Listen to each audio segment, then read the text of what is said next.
Ravi de vous retrouver pour cette nouvelle édition de votre programme Midi au Caire en ce jeudi le 11 mars 2021.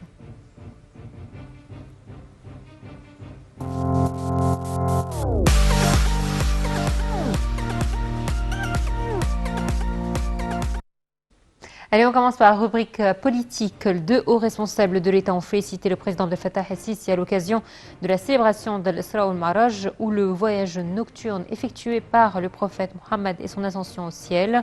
Le président du Parlement, Hanaf El-Gebeli, a envoyé un message de félicitations au chef de l'État, dans lequel il a déclaré que cette occasion représente un exemple des nobles valeurs que le prophète nous a enseignées et renforce l'unité et la solidarité dans la société. Le ministre de la Défense, Mohamed Zaki, et le chef d'état-major des forces armées, Mohamed Farid, ont également envoyé des messages de félicitations au président à cette occasion.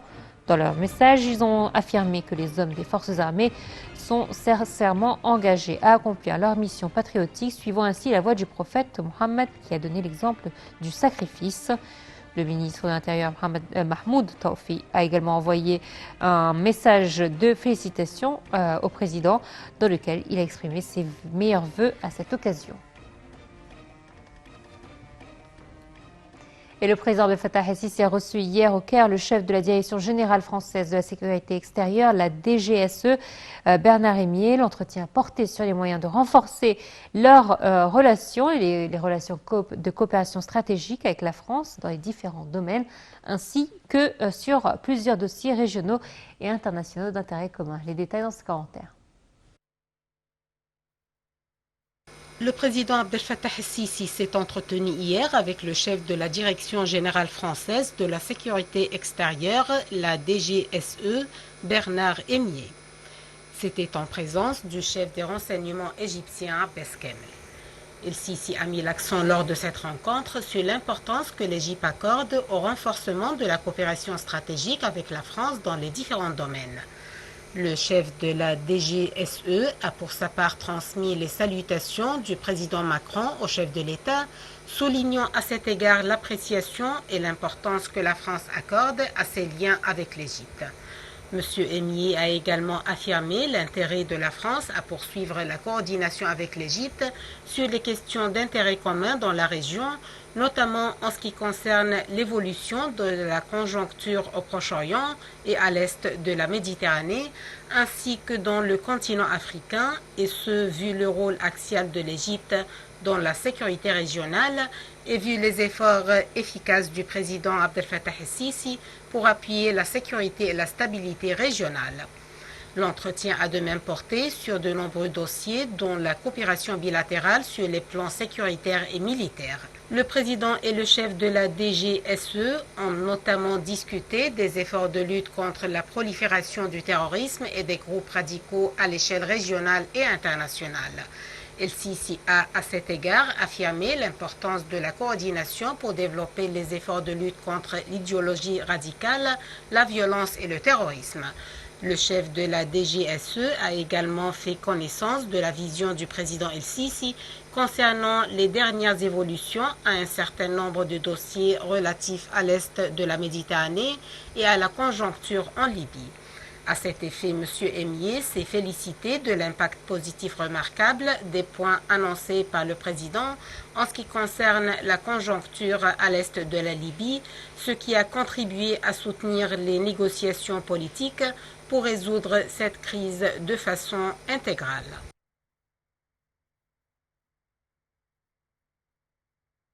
Le Premier ministre Moustapha Madbouli a présidé hier la réunion hebdomadaire du Conseil des ministres. Madbouli a assuré que lors de cette réunion, que le gouvernement intensifiait ses efforts en vue d'exécuter les instructions du président Abdel Fattah el-Sisi concernant la construction de nouvelles villes et l'achèvement des projets de développement en cours de construction à travers le pays.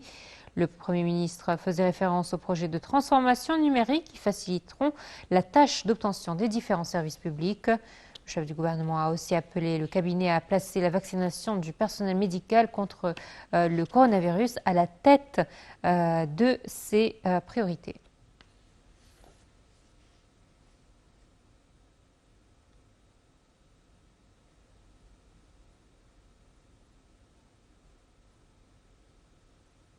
Le chef de la diplomatie Sameh Chokri participe aujourd'hui à Paris à une réunion du quartet pour le Proche-Orient tenue dans le cadre des efforts déployés en vue de relancer le processus de paix. La réunion regroupe les ministres égyptiens, jordaniens, français et allemands des Affaires étrangères. Chokri discutera lors de cette réunion des derniers développements du dossier palestinien et des efforts déployés en vue de la reprise des négociations de paix entre Palestiniens et Israéliens. La réunion vise aussi à parvenir à une paix juste et globale au Proche-Orient.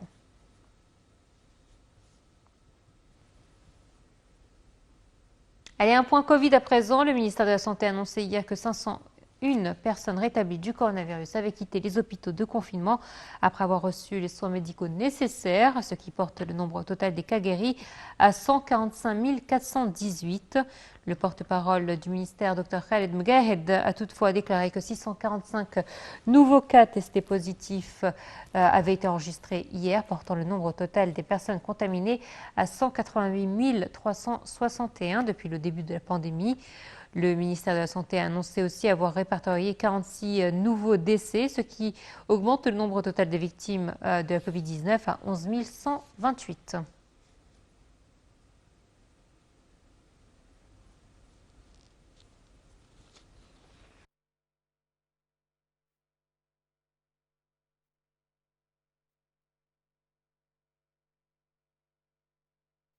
Allez, un point tourisme à présent. L'ambassade d'Égypte à Ottawa a réussi à récupérer une pièce antique arrivée clandestinement au Canada. Lors d'une cérémonie, l'ambassadeur d'Égypte au Canada, Ahmed Abouzed, a pris livraison mardi de la pièce antique en présence de responsables des ministères canadiens du patrimoine et des affaires étrangères et de nombreux journalistes et correspondants de médias locaux et internationaux. Dans son mot de circonstance, l'ambassadeur égyptien a précisé que la restitution de cette pièce était le fruit de l'action commune déployée par l'ambassade de l'Égypte et le ministère du Tourisme et des Antiquités auprès des autorités canadiennes.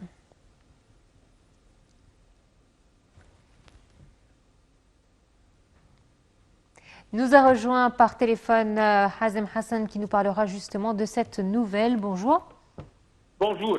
Alors, moi je souhaiterais dans notre programme qu'on clarifie les choses parce que lorsqu'on lit une nouvelle comme ça, il y a des gens qui s'offusquent, qui disent oui mais nos pièces sont mieux exposées à l'étranger qu'en Égypte. Sauf que là, on parle bien des pièces qui ont été sorties illégalement du territoire et non des pièces qui sont sorties légalement et qui ont le droit d'exposition. Eh oui, le point c'est que comment déjà cette pièce elle est sortie d'Égypte. Il faut quand même qu'il y ait plus de restrictions et plus de surveillance pour les sites historiques, pour le commerce intérieur de l'Antiquité, pour les douanes, et aussi bien un suivi par rapport à ce crime qui est contre notre État. Merci bien pour l'ambassadeur et pour tous les ambassadeurs qui sont en Europe, aux États-Unis, au Canada et ailleurs, qui font un effort qui est vraiment très pénible, très fatigant, qui leur prend beaucoup de temps, et à savoir que nos ambassadeurs ont beaucoup de travail et beaucoup d'autres responsabilités, mais malheureusement, c'est un grand dépassement qu'il y ait pas mal de pièces qui sortent de l'Égypte et qui sont eux responsables de les ramener, et leur travail dans la diplomatie et dans les relations internationales les préoccupe aussi bien. Le fait que nos pièces d'antiquité se retrouvent ailleurs et qui font de la promotion et de la publicité, cela était à un certain temps un droit que ces pièces sortent de l'Égypte selon l'évolution des lois 19e et 20e siècle. Alors l'Égypte était en coordination et elle avait accepté cela et elle l'avait bien permis. Aujourd'hui, c'est déjà un fait que les pièces exposées dans les musées sont des pièces légales. Elles font oui de la promotion de la publicité de l'Égypte.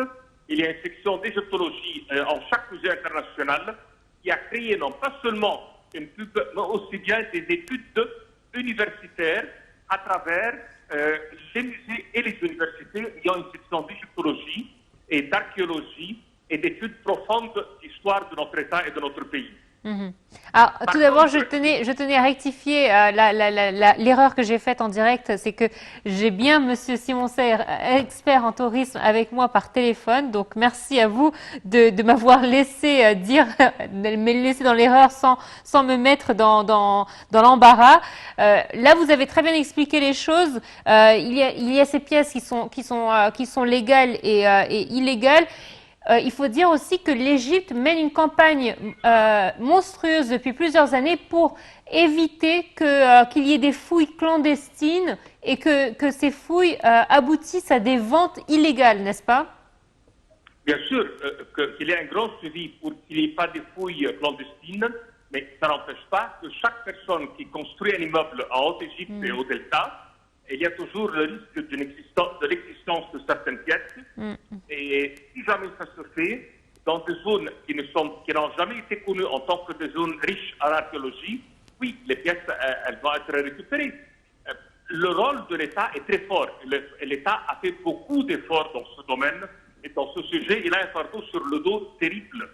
Et le point, c'est que chaque pièce qui est de retour prouve l'effort réalisé par les autorités à conserver les antiquités à l'Égypte.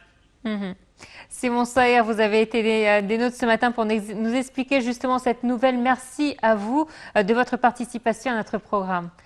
Nous poursuivons donc la suite de notre émission avec la rubrique économique. L'Égypte œuvre en vue d'étendre les projets pétroliers basés sur la technologie numérique durant la prochaine période, et ce en vue de réaliser une forte expansion dans ce domaine. Les détails avec Perihan Salo.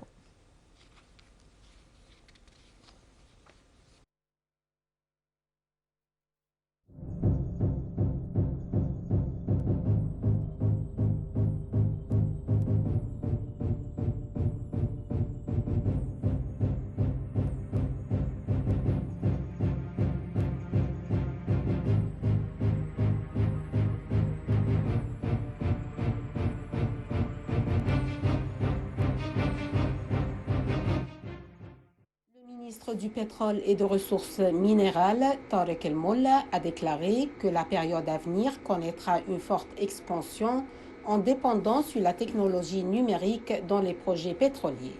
Il a souligné que le lancement par le ministère du projet de modernisation et de développement ainsi que le projet de transformation de l'Égypte en centre de négoce de gaz naturel et de pétrole avait débouché sur de grands succès dans les divers secteurs industriels de pétrole. Il a fait état du lancement du portail égyptien d'exploration et de production en tant que première plateforme numérique fournissant des données géologiques pour les activités de recherche, d'exploration et de production en Égypte, avec des normes mondiales en un temps record et le lancement de la première application électronique sur téléphone mobile pour localiser les stations-service au gaz naturel et les centres de conversion.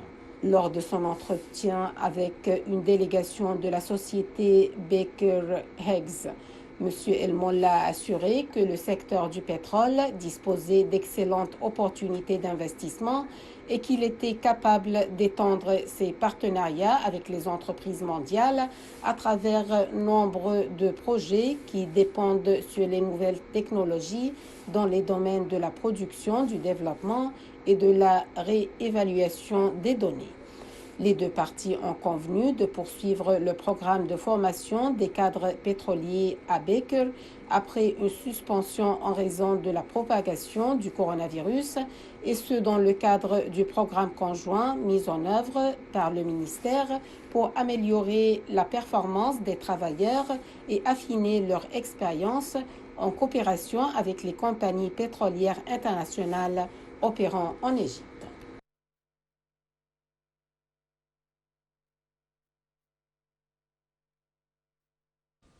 Et l'Agence centrale pour la mobilisation publique et les statistiques, la CAPMAS, a annoncé la stabilité du taux d'inflation annuel en Égypte en février 2021, enregistrant 4,9%. Dans un communiqué, la CAPMAS souligne la hausse du taux d'inflation en février, révolue de 0,1%, enregistrant 110,3 points par rapport à janvier 2021.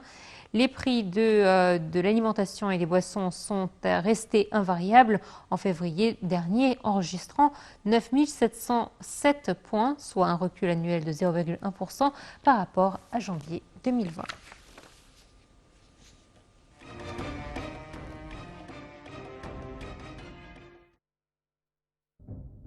Voilà, c'est ainsi donc que prend fin notre édition. Merci de votre fidélité et excellente suite de programmes sur Night TV International. Au revoir.